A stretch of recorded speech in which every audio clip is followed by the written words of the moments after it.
wearing a sweater that was selected for you by the people in this room from a pile of stuff.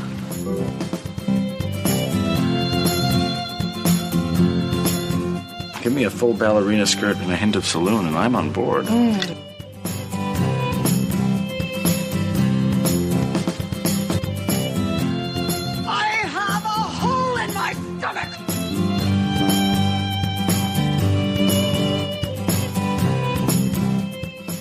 I can't go back. Welcome to the She Became Visible podcast. I'm your host, Renee Steelman. This podcast is my story. It's your story. It's our story. It's all the stories of all the women who one day knew that it was time to remember who they were, who they are, and stand up and be seen.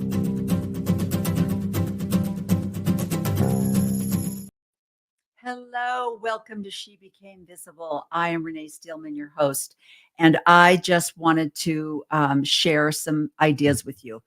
As the political process is speeding up and becoming more intense, there are more ideas being thrown out as to how we can reshape America, how we can put America back on its axis and back into its place of dominion over the entire world.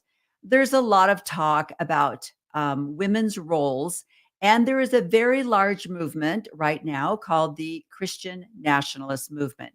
Now, a lot of people are also calling it the white Christian nationalist movement because it is being primarily headed by white men, white heterosexual men, and they are here to enlighten us and to remind us as women of what our roles are and why the world is going to hell. Obviously, it is our fault because we have forgotten what our roles are. So today in my podcast, She Became Visible, I'm going to be reminding you of a couple of the things that have been taught and share a little of my personal experience as a woman having grown up in a fundamental religion where I was told what my role is and what my purpose in life is. So let me start out by just reminding you of this little cute thing. It's just so fun. Ladies and gentlemen of the class of 2024, you are sitting at the edge of the rest of your lives. Each of you has the potential to leave a legacy that transcends yourselves and this era of human existence.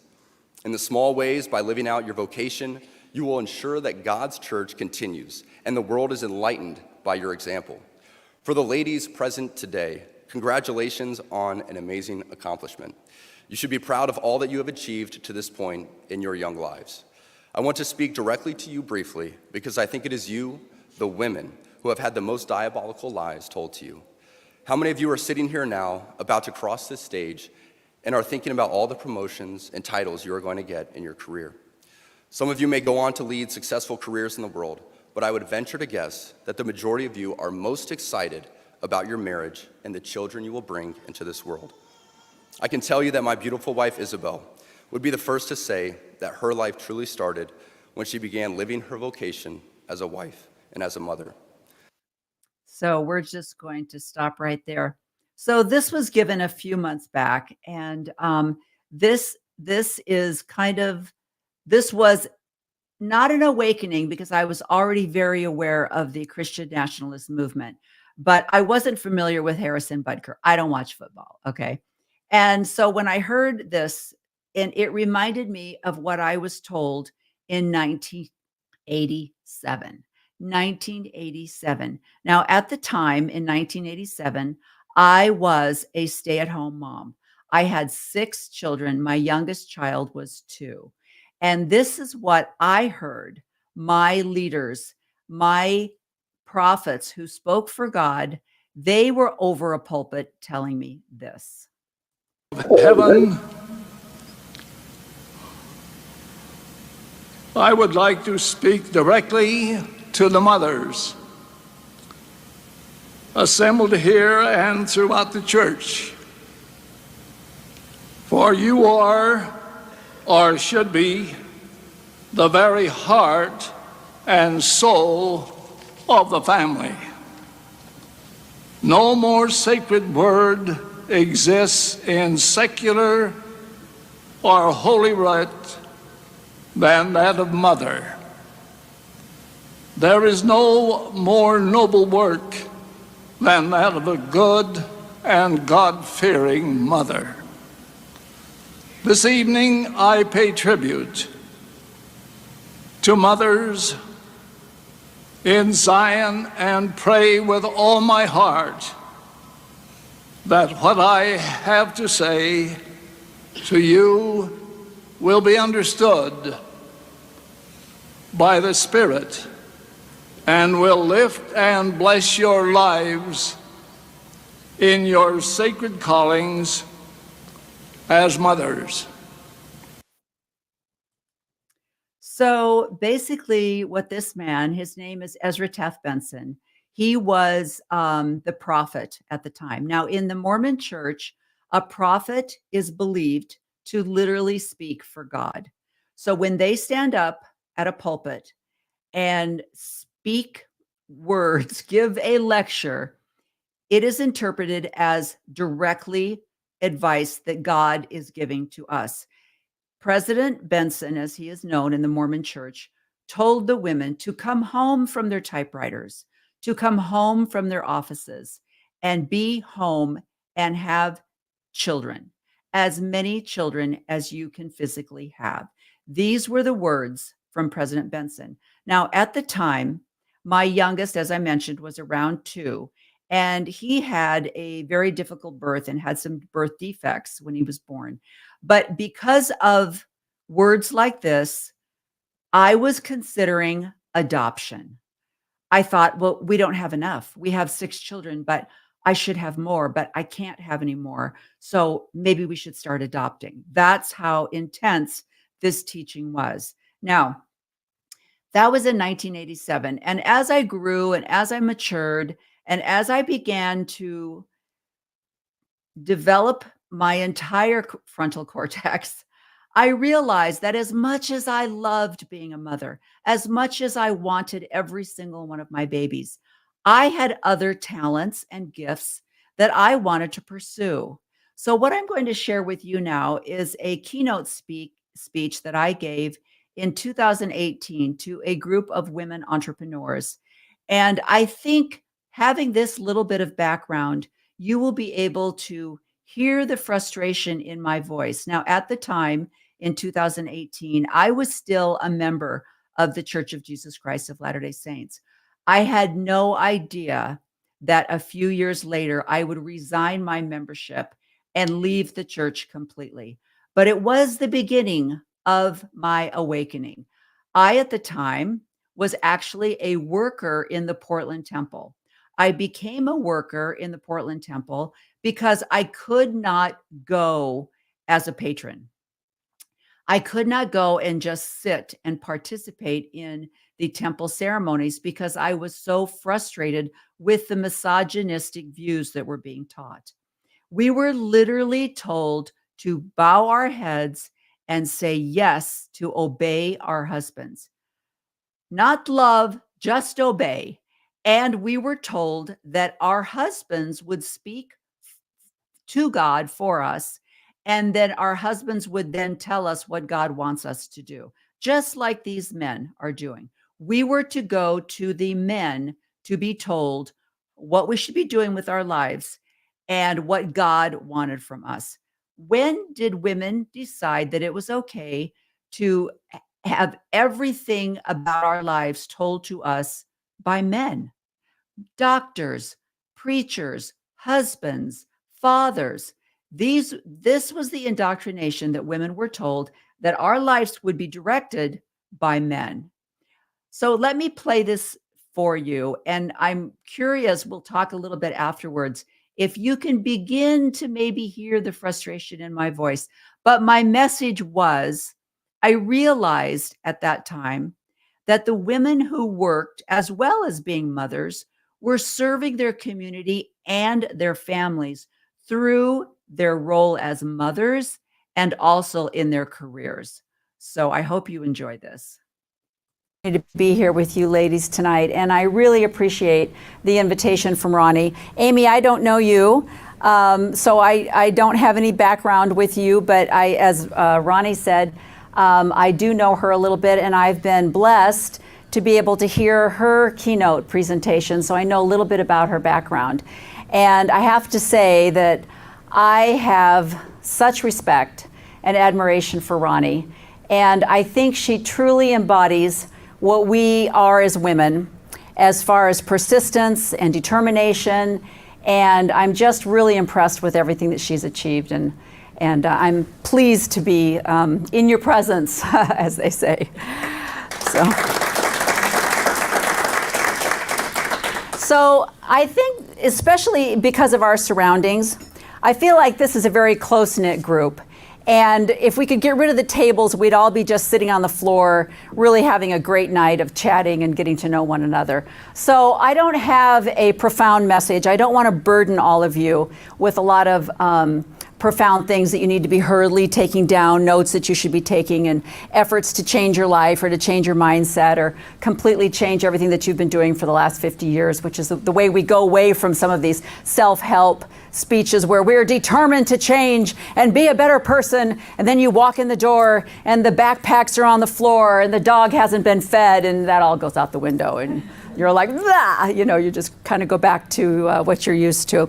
But I am going to ask you to do one thing, and it's not to stand up and turn around and hug your neighbor. I hate that kind of stuff. But I am going to ask you to put a smile on your face. And the reason I'm going to ask you to do that is because science has proven that when you have a smile on your face, you look 10 years younger. Now, I'm not kidding you. This is research. This has been scientifically proven that when people see someone with a smile on their face, they are perceived to be younger than their chronological age. So look at all the money we'll be saving on Botox, right? So that's all I'm asking you to do, is to put a smile on your face for tonight. So I know that for some of you, just coming to this event this evening took a lot of effort. For some of you, it took a military-like strategic planning. I mean, you may feel like Patton by the time you got here. It's like, did I invade France or did I just come for a couple of hours to get away? I recognize that feeling because I know what it's like to get out of the house. And running a home is very similar to running a business, isn't it? But the difference is, in the home, you're completely working with a dysfunctional force, right? You also can't fire anyone, and you will also never retire. I'm just telling you right now, there is no end. In fact, when my husband was ready to retire, we kind of got into a few arguments because, as Ronnie mentioned, I am the sole caretaker for my son, who will be 33 in December. And I said to him, you don't get to retire until I get to retire. And the reason I had that reaction is because he was so excited about this new chapter that he was going to have in his life. He was talking about golf. He was talking about all the things he was going to get to do because he was retired. And I was like, oh, really? Do you need to get a babysitter for you to go to that golf game? So that was kind of the feeling that we had. There was a lot of contention over the fact that he got to retire. Now, how many of you live with someone or are retired yourselves? Okay. You mean live with someone who's Live with someone who is retired, or you have retired yourself. What was that like?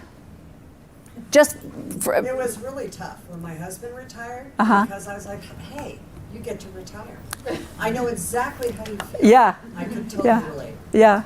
And what about you? You had your hand raised. Same thing. Yeah. Same thing. You were still working, but your husband was retired. Yes. Yeah. Yeah. There's an age difference with my husband, too. So Right, he's right. older. The thing that I found the most difficult was the fact that he was home. Yeah. That was the most difficult. I mean, my husband left we were married on a Friday. He was back at work on Monday. He worked 6 in the morning till at least 6 o'clock at night, Monday through Friday, often Saturdays, and usually half day on Sunday. He worked construction. And if all of you know construction, there are no hours. No one can control plane wrecks, train wrecks, storms, things like that. So I was kind of used to him, we had a schedule. He left at 6 o'clock in the morning and I did whatever I wanted to. And nobody asked me where I was going or what time I'd be back or any of those minor details. Suddenly I have this guy at my house going, "What are you doing today? What time are you going to be home?" And I'm like, I don't know. Why are you asking me these questions?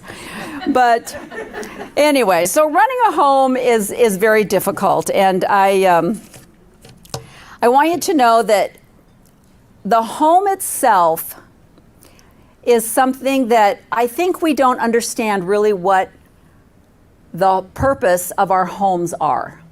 We take for granted that our homes are a place where we store our belongings. Our homes are a place where we rest our heads, where we watch Netflix, where we pull our cars into a driveway and we have a safe place to put our things. But I don't think we really understand what our homes mean to us. From the time that we were brought home as infants, we were brought into a home of some kind. And we all recognize that families today look different than they did in the past. So whatever your family dynamic was, however your family was set up, as an infant, you were brought into some kind of home environment. And that environment taught you many things. And whether you know it or not, it really did shape your future. Now, many of you might say, I had a loving home. I learned hierarchy. I learned delegation. I learned what a role was, how to be a team player. I learned service. I learned gratitude. I learned that I had value. I learned that my presence, just my presence, was important, and that I played a part in this organization called a family. Many of you might look at those things and say, I didn't have any of those experiences in my home. And what I want to tell you tonight is that whether you look back on your childhood or your past home life with joy, or whether you look back and you see anger or fear or resentment, whatever it was you experienced has value. And you will learn, and you have learned from all of those experiences. I was driving in my car and I heard one of Oprah's Soul Sunday podcasts. And I heard this person talk about abuse. And she said, I learned that I needed to thank the person that had abused me, because he had taught me a lesson that I could have not learned maybe any other way. And I remember being startled and looking at the radio and did I hear this correctly?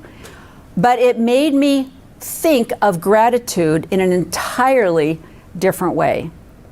And it made me think about the feelings that I was experiencing that day. For the entire reason I was listening to this podcast was because I was having some conflicting feelings about someone in my family.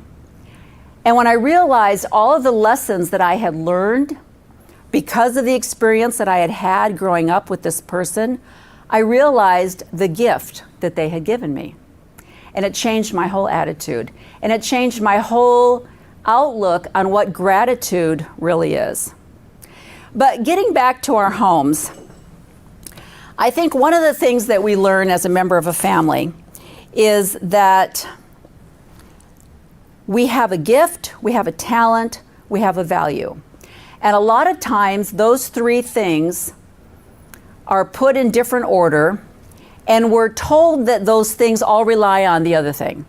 You have value if you pursue this gift, or if you pursue this talent. And so a lot of times when we think about what we want to be when we grow up, we think about them with a value. How much value does this profession have? If I say I'm a lawyer, does that have more value than if I own a grocery store?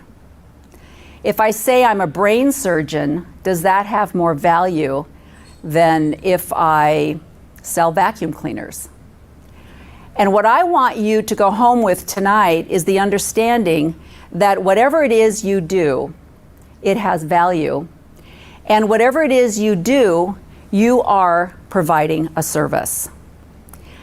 The other day I was listening to, or I was watching a YouTube.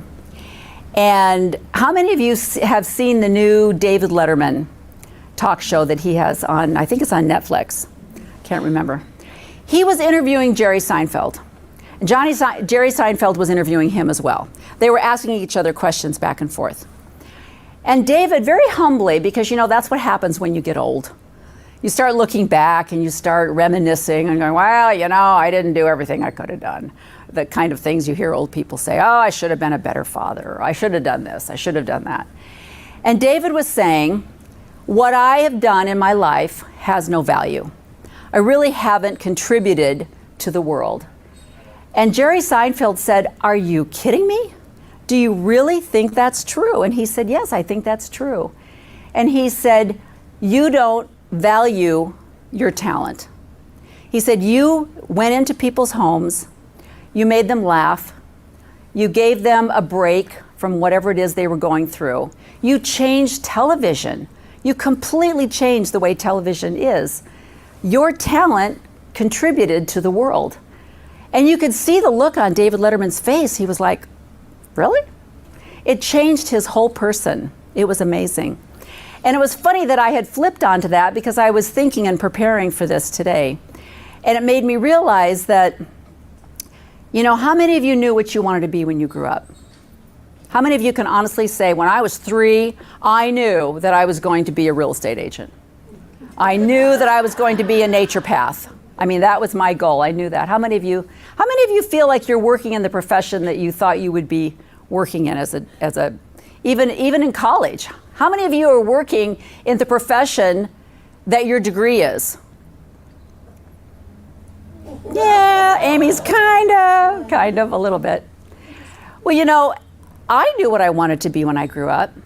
I can honestly tell you that when I was growing up, I wanted to be a mom. Honestly, that is the only profession that I wanted. I never even considered anything else in the world.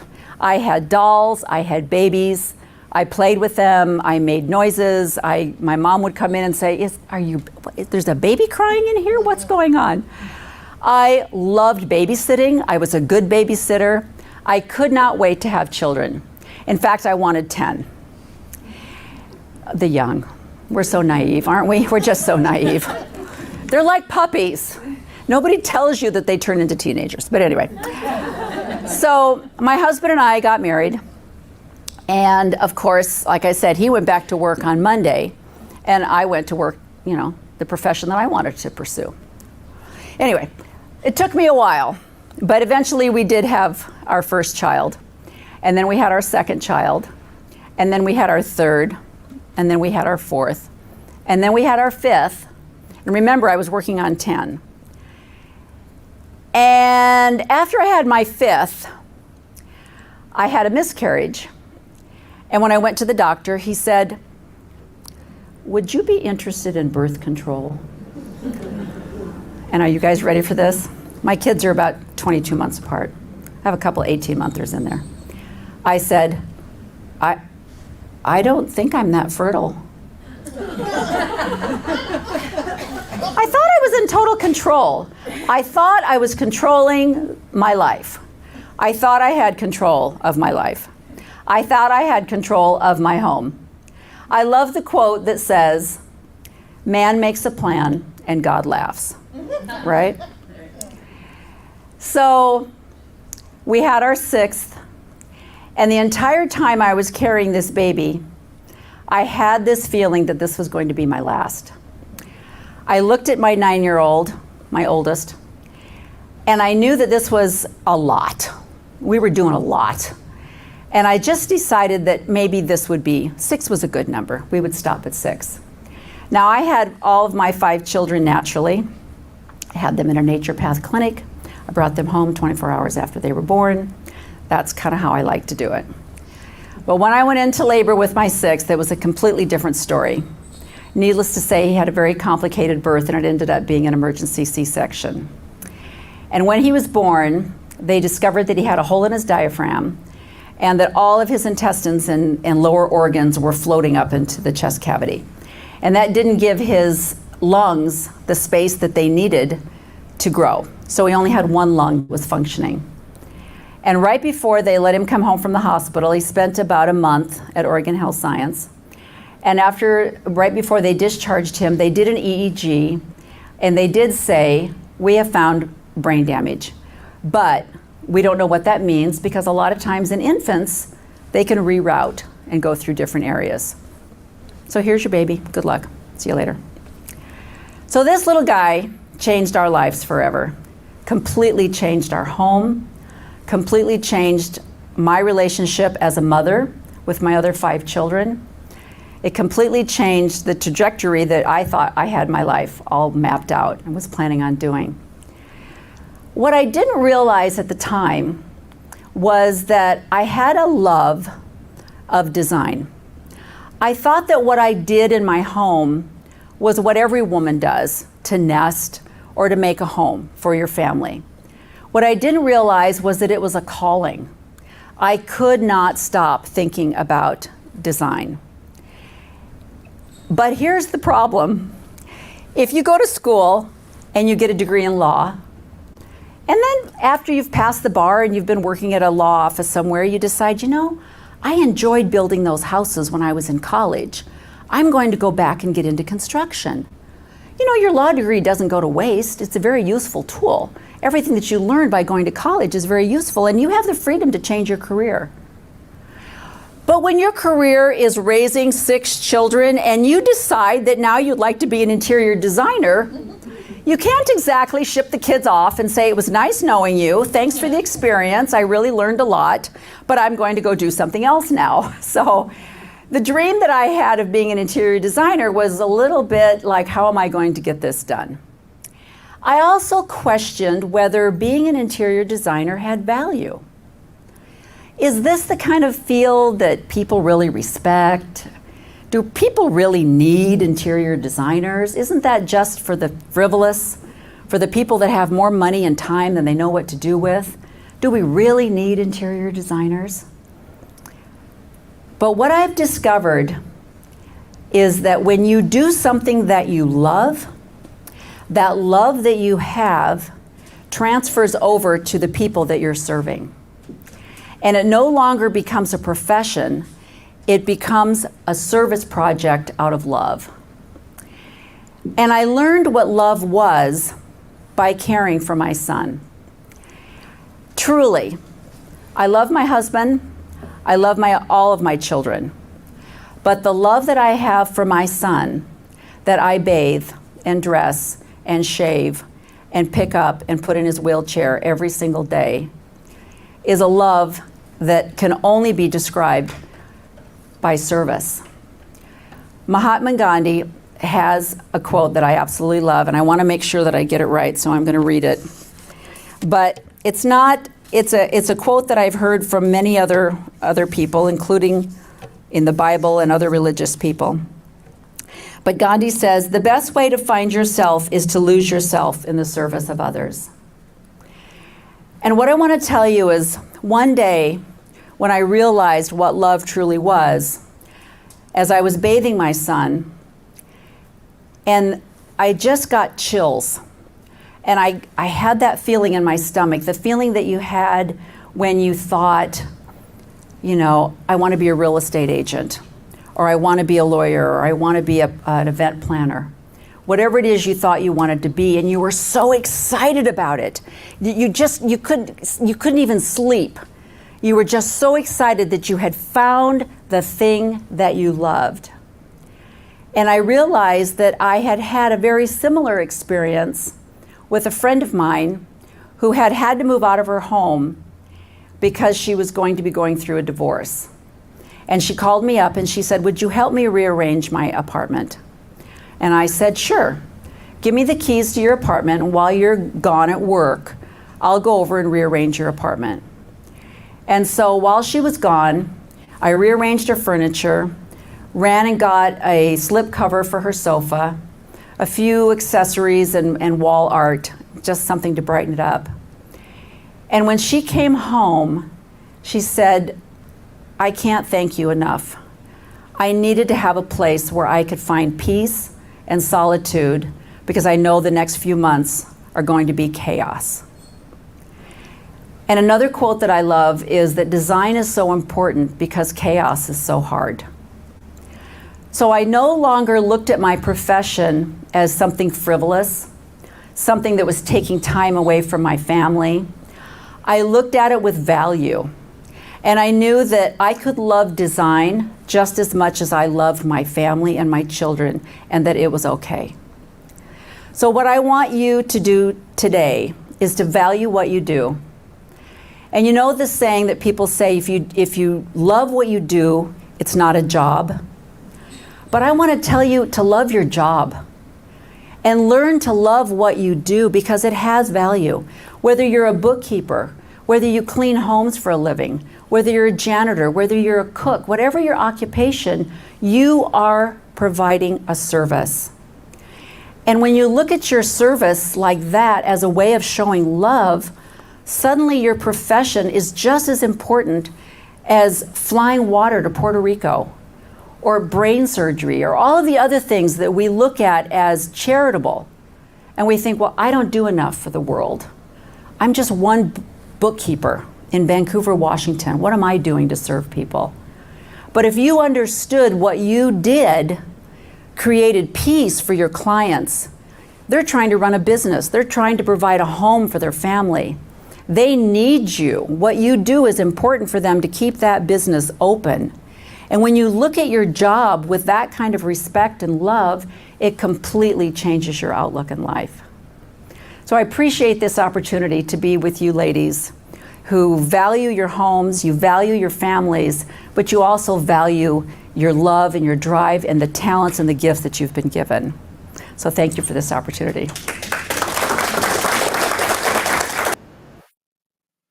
So that was a really great group of women. I miss that organization in Washington, but I loved and I still believe the message that I gave that day, that you can pursue your career, you can pursue your talents. Maybe you don't have a career that brings in a lot of money.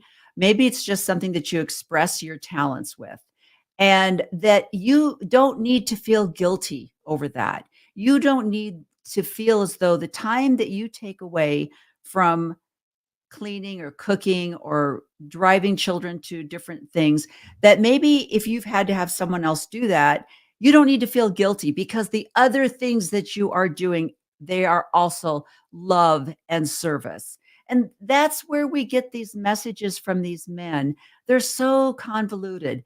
They're so wrong. You don't understand the nature of women. Women are so beautiful and they are cognitively able to multitask and do so many things at the same time, including love and nurture in the home, outside of the home, in the community, and taking care of themselves. So thank you for this opportunity to share this little keynote that I had. And I hope that it encourages you to remember that you have value, you have purpose, and it's okay. It's okay to pursue things outside of the four walls of your home, in spite of the new message that's trying to put women back in their place because there is a threatening message that men are taking. If women are successful, then men cannot be successful. It's a weird binary thought process, and it's scary and it's frightening. So please be aware of that, especially as we go into the political time. Be aware of the messages that are being taught and really use some critical thinking skills to remember who you are and who you need to be for not only your family and your community, but for yourself. So thanks for joining me today on She Became Visible. Bye-bye.